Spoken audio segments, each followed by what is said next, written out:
I'm joined here today by University of Minnesota Golden Gopher offensive lineman Aireontae Ersery. Aireontae, it's nice to have you here. Thank you for having me. Nice to be here. So the fans want to get an idea as to how you came about to be, almost reaching the point of getting drafted. So I just wanted to start by discussing your early career. Yeah. You didn't play football until you were a junior in high school. Yeah. What pushed you to playing? So Ruskin High School don't got that many kids. Probably about my class is probably about 100 kids in my class, but in total it's probably like 300 or 400. So it wasn't that big. It was small. Um, you know, not that many kids came out for the football team, but my uncle, Bill Dudley, um, he was the one that kind of was the main advocate because at first we played basketball, little league basketball, but then after that he kind of took off with the football, and he has an addictive personality, so whatever he kind of likes, he kind of just sticks to it. I just remember at first I was just hanging out, like going to the field, going to the workouts, and eventually I bumped into the head coach. He was like, "Hey, I think you should come out and try football," and that's kind of how it all spiraled, and I just never looked back from there. So from transitioning from your junior year to your senior year where Yeah, you were focusing on potentially playing football in college, yeah. how did your high school coaches help you develop? So, me over the years, you know, me and William Perkins, we developed a relationship, a real tight relationship that most players probably aren't able to have with a high school coach, their head coach. And when I did started working out and I started playing football, he just told me to keep being patient, keep your head down, stay humble, and keep working. Like everything unfold would unfold. Cause it came to a point where I was kind of frustrated because I was highly underrated. Like I was tearing my conference up, and I like nobody. It felt like nobody wanted to give me a shot, So yeah, that's kind of what advice he gave me. It was great advice. So you had only taken one official visit to the University of Minnesota before committing? Yep. So what made you decide to play here? So a little funny backstory about the University of Minnesota. Um, it was a mega camp. I don't know if y'all know what mega camps are, but we had one like 2 hours away from where I lived at in Lindenwood, Missouri. Um, I just remember I didn't have the money financially wise, but I called to ask around like it was like $95 or something like that. One of my friends, his mom was willing to take me and my best friend, and I was like, all right, I got all I gotta do is get the money now. I got the ride, like there's no excuse. So I ended up getting the money from my dad, and I just told him like this is gonna change my life. Feel what I'm saying? He was like, all right, son. Like how you want me to give you the money? He ended up like sending it to me like electronically. Paid for the camp, got down there in Lindenwood, balled out, did my thing. I met like some coaches that's probably not here no more. Coach Araka, Coach Harris Simiak, and then Coach Cal was there. Coach Fleck was there. He brought his kids. So like after the camp was over, I met him, met his kids, and they just talked about how they really wanted me and what they could do with my development and how like, and that's I wasn't getting that from no other coach. So I took them serious from the jump, and that's what led to my commitment here at the University of Minnesota. So your first 2 years playing here, you sat behind the bench, Yeah. following Sam Schluter, Blaise Andries, other great O-linemen.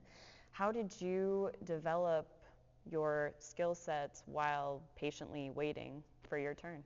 Um, I think just watching it so many times and then hearing it so many times, because at first, when Coach Cal used to talk a lot about like football, it kind of sounded like Chinese at first. I'm like, what is a B block? What is it? What is a single? I never heard this terminology, so he used to say it all the time. Like, I know it kind of sounds like Chinese right now, but eventually you'll get it. So being behind Sam, Connor, Faalele, Curtis, Dunlap, those guys, it really I took the little bro role on real serious because um, I didn't know too much about O-line, like, and I wanted to soak up as much game as possible. But it played a crucial part because I knew I needed to develop. I knew I needed to get stronger. I knew I needed to study football more. So it was kind of just my time to, get better in the background. And when it was my time to show up, like, just be ready. What was it like earning the starting left tackle position in 2022? Mm. I'm not gonna lie, I didn't know I had it, until like fall camp, because Coach Fleck like to say jobs are won in the fall. I was getting better. Coach Cal was telling me like, you getting better, like just keep working. And I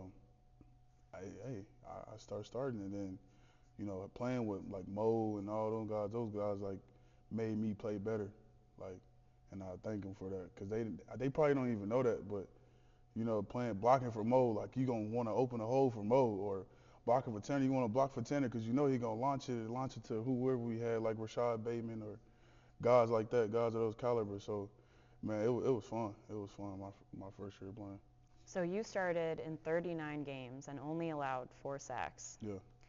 What led to your success and consistency protecting the quarterback? Man, I think it's just my ego. Like, I don't like getting beat.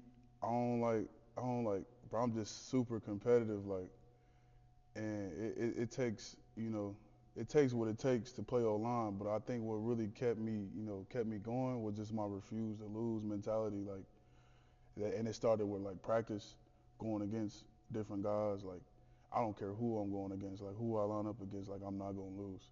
And if I do lose, let's go again until I win. So um, that kind of just carried over into like, my playing style, and then me being physical and stuff like that. So it all worked out. It's in the pot. It's in the big gumbo pot. Just keep adding a little here, a little there. Like, so yeah. Did you feel like there was a turning point during a game where you could tell that your development has reached almost its full potential? Those 2 years prior to this year right here, before my third year, um, Coach Cal was like, I just want you to reach your fullest potential. And I knew I wasn't there yet. Like, I knew I still had ways to go, because, the way I was getting placed, like I had honorable mention, and then I had second team, and I was like, all right, they took me away from second team. I know it's still areas I got to get better at. So I just kept that in the back of my mind, and I always would hold like a chip on my shoulder, even when I go to the next level. How do you study opposing defensive linemen, and how does that affect your game planning? Yeah, I start a week before we even start playing them. Like, I start watching like little clips of videos. I dig deep. That's the difference between me and a lot of people. Like, I dig deep. I go back to your childhood, what type of kid he was, how many siblings he got. You know what I mean? So I like to dig deep, because if you like to talk trash, then I'm gonna bring up something you ain't never heard of. So hey, I'm that type of guy. So yeah, it's crucial, man. And we got guys in the room who do a great job of making sure that the young guys, like, being that example of how to prepare when we play a big opponent, and how we prepare. It doesn't matter who we play, but it all should be treated the same way. Congratulations on winning the Big Ten Rimington-Pace Offensive Lineman of the Year award. Thank you. Were you expecting that kind of recognition, and how did you react? Man, I didn't react really. Like, I really don't do the celebrations. Like, I know I still got ways to go, and I feel like still haven't played my best football yet. So that's what I'm looking forward to. I'm most excited about. But of course, the awards, that's all good and gravy, but that's not like the main focus. The main goal is to have success in the league. You have success in the college, but it got to translate to the next level. So as a starting left tackle, you are not only protecting the quarterback, but Mm-hmm. you are also being a leader to other offensive linemen. Mm-hmm. How do you keep everyone on the same page in high-stake games? I just tell them keep the main thing the main thing. We got to move as one. Playing O-line, like, we all play the same position, but it's just different positions. So, like, just making sure that we on the same page, that we all align, because it all starts up front. Like, we like the engine to the offense. So, like, nothing goes without us. You know what I mean? And we can't get the ball off, or we can't get the blocks right up front. The ball doesn't go down the field with the running back. So we just got to make sure that we all on one page. And coming back this year, we had guys who understood that, and we just trying to leave a legacy. Like, when we leave here, like, the standard never goes down; it only goes up. So within football, the offensive line is often overlooked. Mm-hmm. Are there any players or mentors that you've had that have helped you with your success? Oh yeah, I'll definitely say off the top, first two, Coach Fleck, tremendously. Um, Coach Calhoun, he's a great father, great role model in my life. And back at home, I say Officer Rogers. He's been a police officer for 25 years, and he really helped me like the dark days. Some of the stuff I probably won't, tell everybody. It was a more personal, but he has helped me. And then also my mother, like she adds so much love and light to my life, man. She doesn't she understands, but like she not me. So she she doesn't really know too much about football. Like all she knows is her son is out there playing, doing something that he loves, and she's behind me 100%. She always gave me unconditional love and unconditional support, along with my siblings as well. How do you stay positive and keep good mental health in a tough game stretch or after having a rough game? Try to flush it, cause you can't let it just dwell on you. It'll eat you up alive. And then like social media stuff like just try to eliminate as many distractions as I can, whether it's playing a game or watching a video. Like just focus on what I need to focus on. Like this year I played no video games. I haven't been on the game. I watch movies. Don't get me wrong. I watch movies or documentaries or something like that. But I don't play no video. So I've been trying to eliminate as many distractions as I can because I really wanted to lock in and do like some life changing stuff this year. You are projected to be a potential first round pick. Hmm. What should NFL teams expect out of you?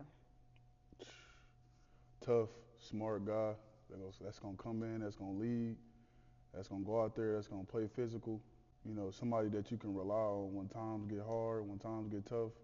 A guy that's gonna go out there and make sure I do my job, but also making sure that everybody else do their job as well as a leader.